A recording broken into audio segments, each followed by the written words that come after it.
Well, hello, power partners. Welcome to Starstyle. This is my barnyard. Starstyle, be the star you are. It's brought to the airwaves under the auspices of Be the Star You Are charity. I'm your host, Cynthia Brian. We're coming to you on Voice America Media, the empowerment channel.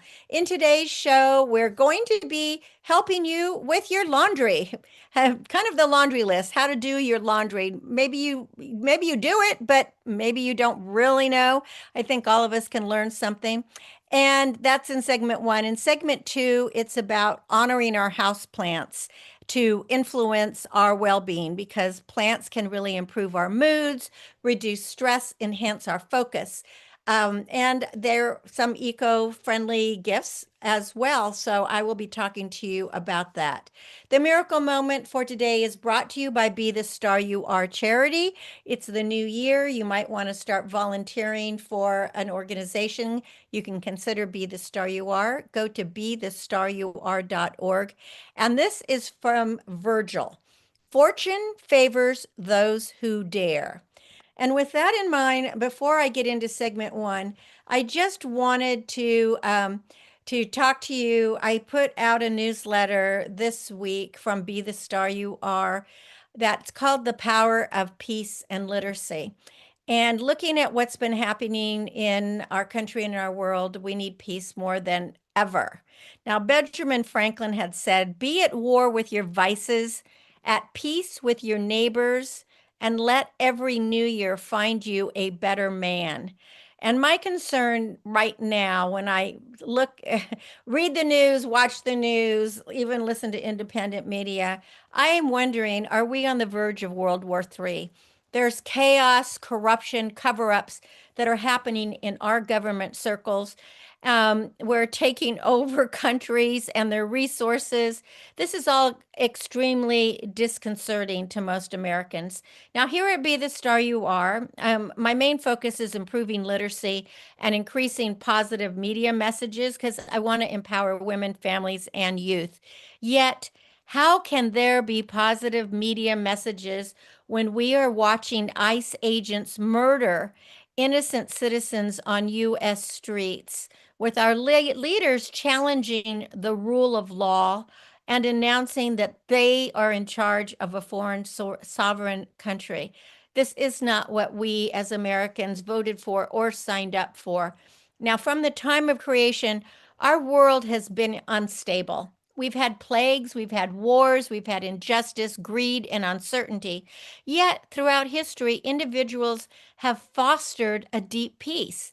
Peace is not dependent on circumstances because it is rooted in our responses. We must be responsible and accountable for our actions.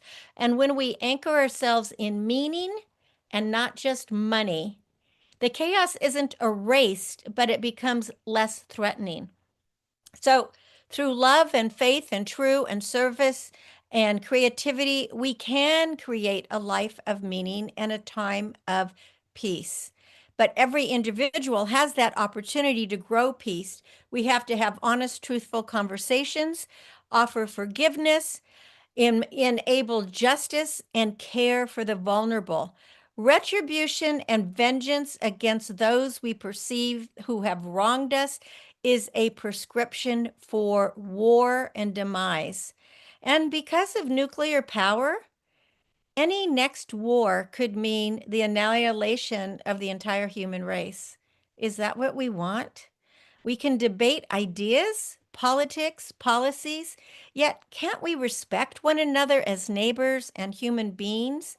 So, as we are beginning a new year, I have a prayer, and that is that each of us, regardless of politics, race, religion, gender, or ideology, refuse cruelty, reject chaos, and demand truthfulness, positivity, and kindness so that peace will prevail.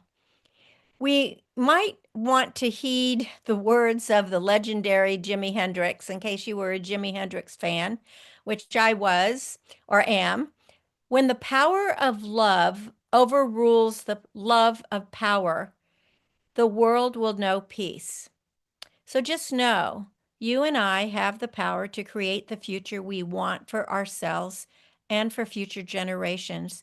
It is the only way to predict the future. We have to stand for peace. So I hope that you will join me this year and stand for peace and reject what's happening right now in our government and in others around the world that are sowing so much cruelty, so much chaos, and the corruption is just not it's not good. So let's stand together and wish for something, not wish for something better. Let's make something better happen.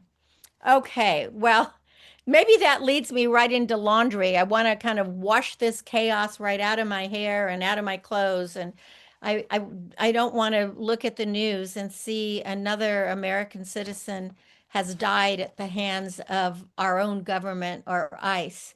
So let's talk about Laundry Day. Now, whether you do your laundry every day, once a week, once a month, whatever, you put a cap full of detergent probably in the washing machine, whether you're at the laundromat or you have one in your house or apartment, and you throw in your dirty clothes. And it seems like just a mundane activity that you probably rarely think about at all. But there are chemicals in the products you're using, and it might be time to break up with some of your laundry routine and start incorporating some natural ways of doing your weekly load. Now, one thing that I have done, and it really works. It's an old time remedy, but it works. You might be thinking, I mean, what I like to say is replace your fabric softener with vinegar. Now, yeah, you might say, ugh, the smell of vinegar. But distilled white vinegar actually neutralizes odors and it doesn't cause any unwanted scent. It also can remove stains, reduce static cling, and break down excess detergent to prevent stiffness. So all you have to do is add a half a cup of white vinegar, which you can get at the hardware store or anywhere, and add it to the rinse cycle, and you'll enjoy the benefits.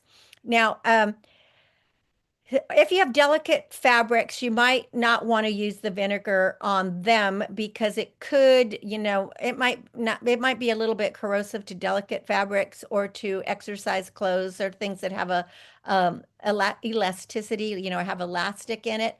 And one thing to know is never mix bleach products with vinegar because it could be toxic. But I know growing up, vinegar is what we used.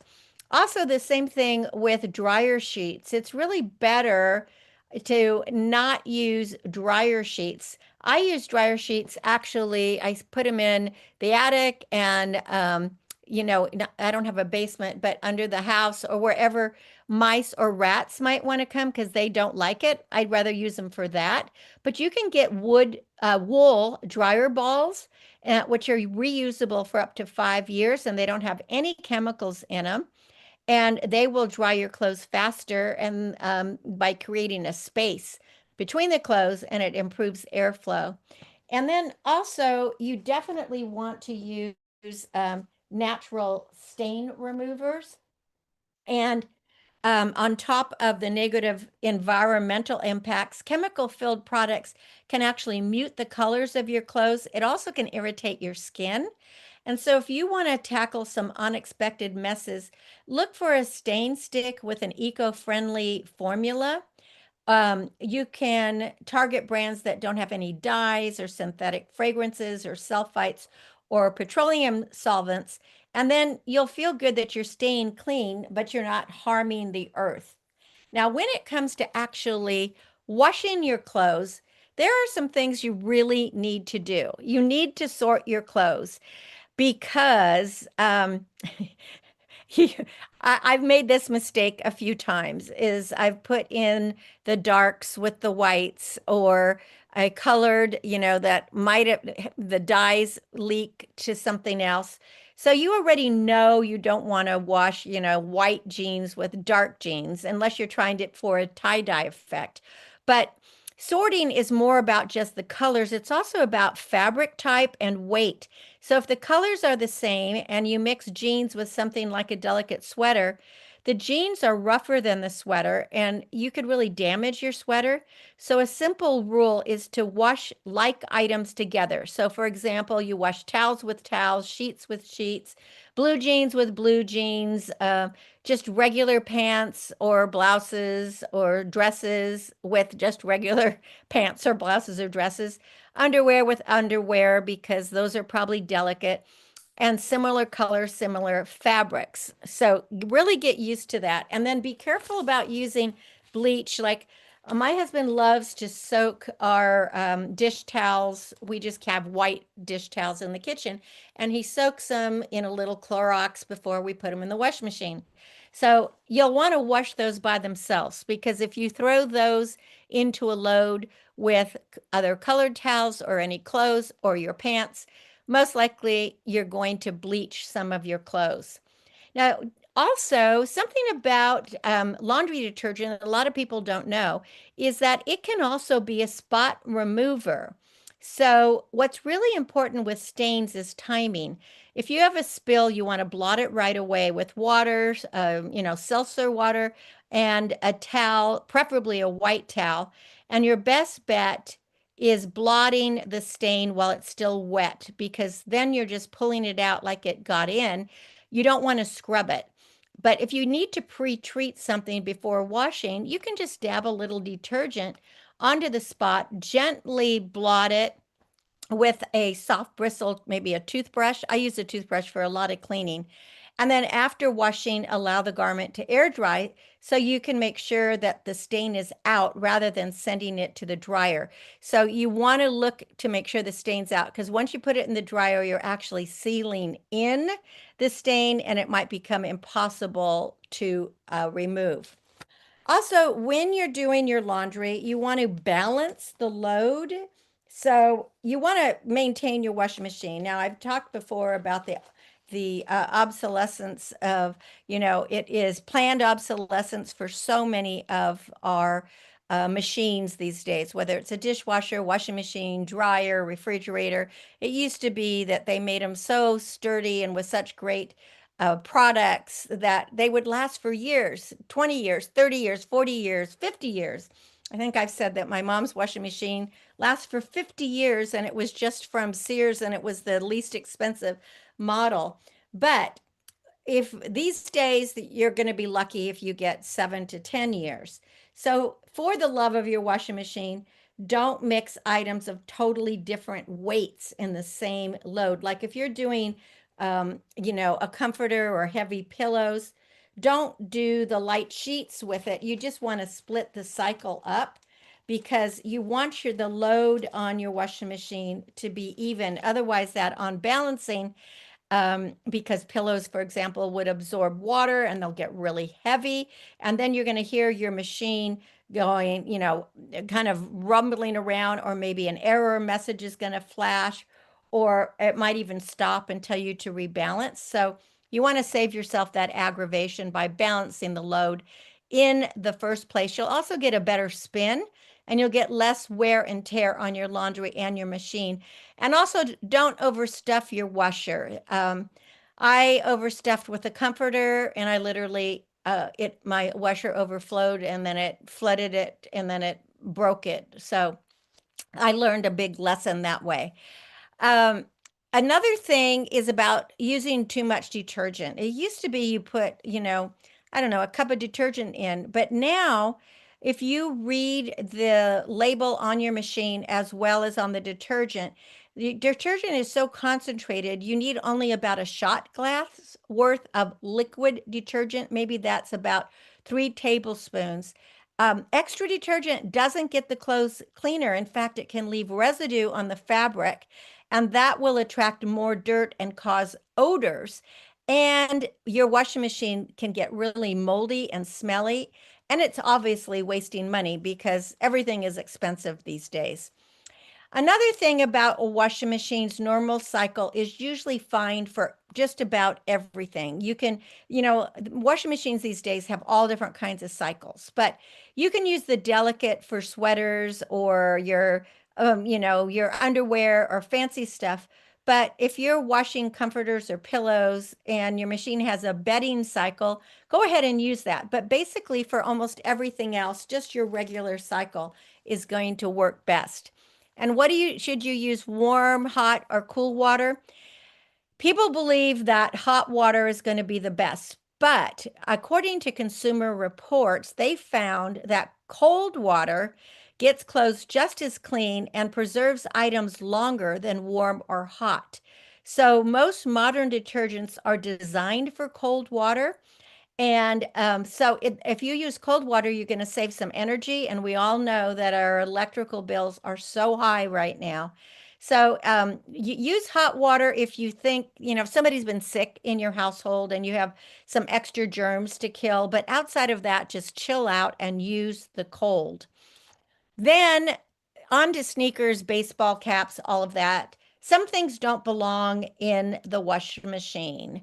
And again, you might want to use your user guide to see, but caps made without cardboard are more forgiving, but they can still come out misshapen and you'll probably have to get like a cap holder. But sneaker adhesives break down in the wash with the heat of the dryer. So wash sneakers by hand and air dry them. And anything that says hand wash, it's just better to hand wash it. So what about some tricky laundry solutions?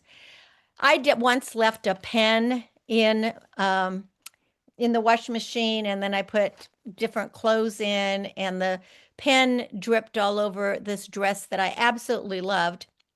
So if that happens, you can get a good spot remover, but you need to try to remove the stain while that item is wet. You can blot it with rubbing alcohol on a clean cloth. That's what I did. And if that doesn't work, you just might be out of luck. If the label came off, you might want to search for the item online to see if you can find care instructions. Sometimes you forget you're supposed to always check your pockets, right? That's what we're told before you load the washer. But if you don't, sometimes you're going to get like tissues or something covered in confetti.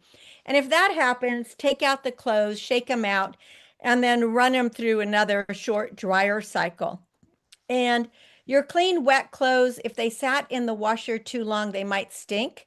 And that means that you're going to have to rewash them. And that's a good time to put some vinegar into your machine with just a little white vinegar and just rewash them using the detergent.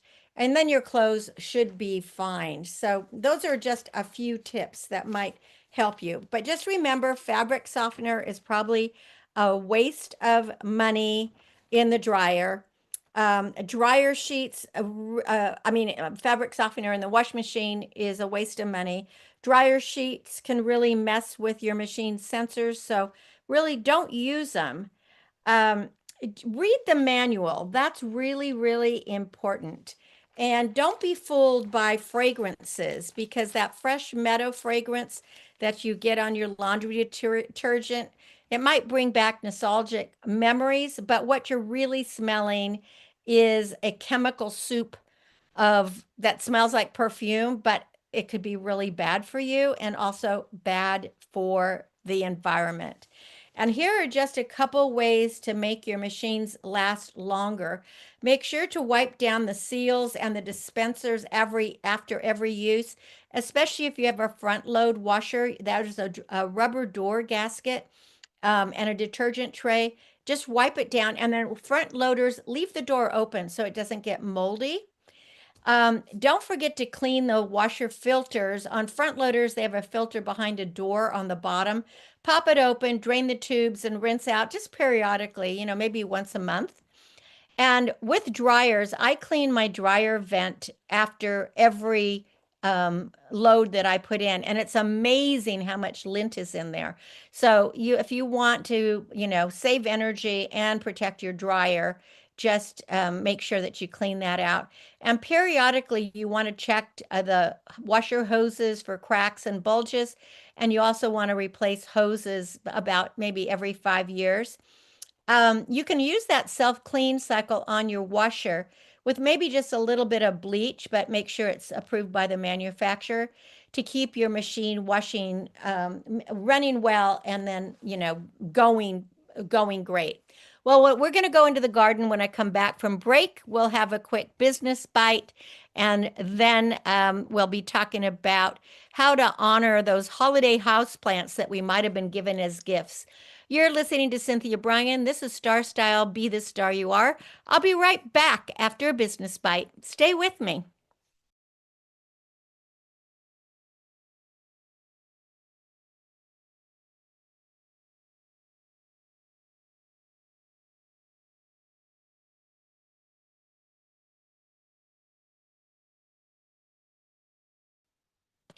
There are thousands of ways to invite smiles and laughter into the workplace besides just telling jokes. Hang posters with lighthearted messages in offices. Use humor as a tool for communication. Make sure your humor is tasteful and appropriate for the environment. Offer rewards to employees for adding more laughter and joy to the organization. Humor is a powerful way to open doors, minds, and hearts.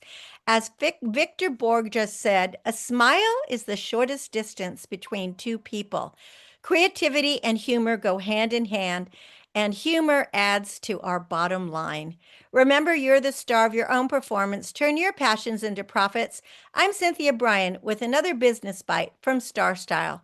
For more information, visit cynthiabrian.com. That's Brian with an I.com. Well, I'm back. I'm Cynthia Brian, still am, and we're on Voice America Media, the Empowerment Channel. This is Star Style, Be the Star You Are. And you know that I am known as the Goddess Gardener, and I love bringing you many, many gardening tips. So today I just want to honor the holiday house plants that we might have been given as gifts. Every plant is a teacher, and every gift is a lesson in love. Now, as we know, the holidays bring joy, celebration, and gifts. And if we are fortunate, many of those gifts are plants that offer us the opportunity to engage with nature and admire the beauty and wisdom of the botanical world. But what do we do when the holidays are over and we have these gorgeous, stunning poinsettias or Christmas cactus or bromeliads or anthuriums? With just a little care, those holiday plants that were gifted to you will continue to brighten your spaces long after the season has ended. So, what do you do? For all plants, including living trees, the first task is to remove the decorative foil from around the pot. If the plant is small enough to go into a sink, give your gift a really good drink. Remove any dead or dying stems, place them in a decorative container with drainage that will enhance your home's decor. And you might even have to put a few pebbles at the bottom to make that drainage. Now, for trees, take them out to a patio or a balcony. You can determine if you wish to plant your tree in the spring or save it for the next holiday. But keep in mind that if your tree is a conifer, like a pine, a fir, a redwood, a cedar, or more, it'll grow to be a very tall and wide specimen. Like redwoods grow to 300 feet tall and 50 feet wide. So, do you have the space for that?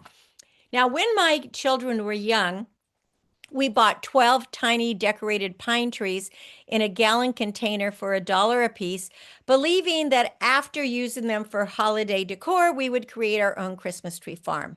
When the new year arrived, we removed the tinsel and ornaments and in the spring planted our treasures as planned.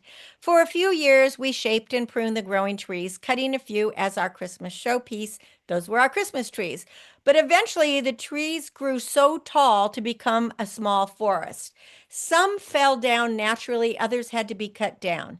The initial $12 spent to grow a Christmas tree farm in the following years cost hundreds of dollars more than just buying a tree from a favorite lot. So, plant your trees with caution and plan with caution.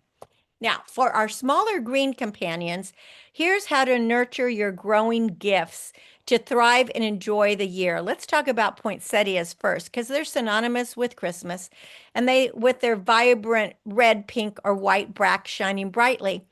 This year, my sister gifted me a sparkling purple poinsettia. It was obviously painted this color, was sprinkled with glitter. I loved it. Most people toss their poinsettias, but they can last for months or years if given the proper care. So allow the leaves to drop naturally, then prune the plant back to reduce watering until spring.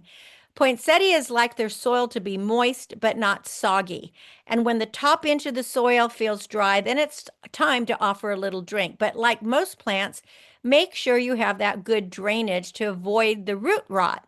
Now, when it comes to light, place your poinsettias in a location that receives bright, indirect light. Too much light is going to scorch the leaves.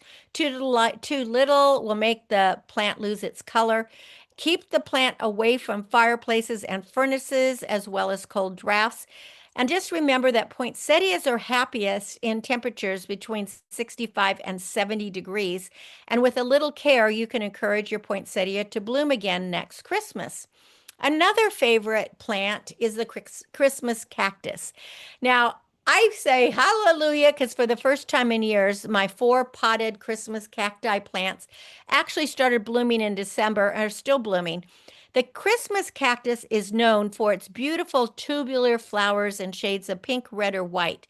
They're native to Brazil, and unlike other cacti, they thrive in a humid environment, and they don't require full sun. In fact, they prefer filtered light. And it really makes it an excellent choice for an indoor plant. But just like poinsettias, overwatering will lead to yellow leaves.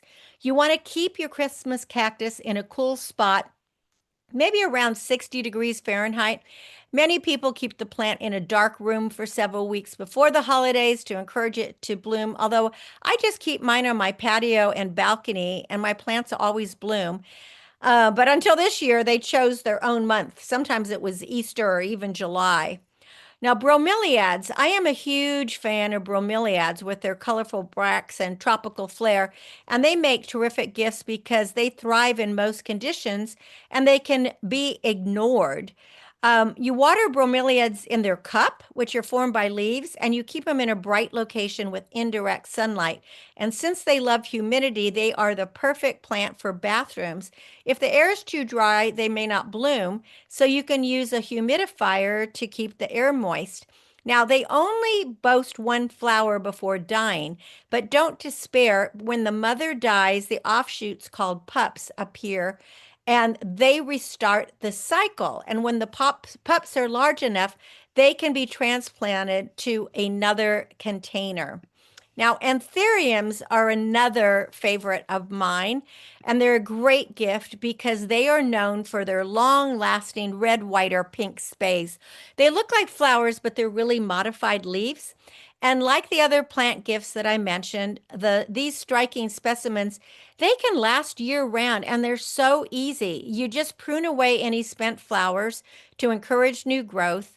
They like slightly moist soil, never soggy. They like bright indirect light. Does that sound familiar?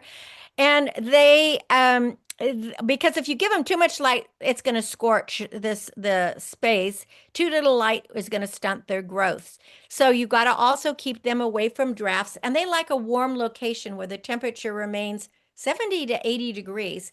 Kind of like Goldilocks, anthuriums want temperatures to be just right. And it is a good idea to feed them with a balanced water-soluble fertilizer every 8 weeks, but not until spring or maybe even in summer. Now, I talked about the amaryllis bulb before, which was wrapped in wax and it didn't need any water. Well, mine has two blooms on it. I'm really excited that it's going to bloom soon. And after it's finished blooming, I'll cut the flower stalks, but I'll leave the foliage and then I let it rest so it'll rebloom next season. So honoring our houseplants is a wonderful way to influence our well-being. Plants improve our moods, reduce stress, and enhance our focus. Just remember that. These are eco-friendly gifts. They symbolize growth, renewal, patience, and relationships that bloom over time. So by nurturing these vibrant plants, you're going to be reminded of the season's joy and the pleasure that you get each time you water, prune, fertilize, and admire their beauty. These gifts of plants are a lesson in love. I have a couple of things that I would like to guide you in from the Goddess Gardener for your garden. Don't forget to recycle your Christmas tree or your wreaths. Just remove all the decorations, stands, lights, tinsel, and you probably have curbside service for pickup. Just check. You might want to create a dry creek if it's raining a lot because it will become a running creek when it rains and it'll look pretty when it's dry. You can now force bulbs of narcissi, hyacinth, and tulips for indoor gardens. That'll brighten winter days. It's time to heavy prune roses by 1/3 to 1/2. You can do it up through February. Remove the dead, damaged, and diseased canes as well as inward growing canes. Make sure to wear gloves, use a sharp pruner, and then mist your plants if they seem droopy because heaters are zapping moisture. Refrain from mowing lawns when it's when it's raining because mowers can get clogged and the grass can be damaged with deep ruts, and that can compact the soil and encourage poor lawn health.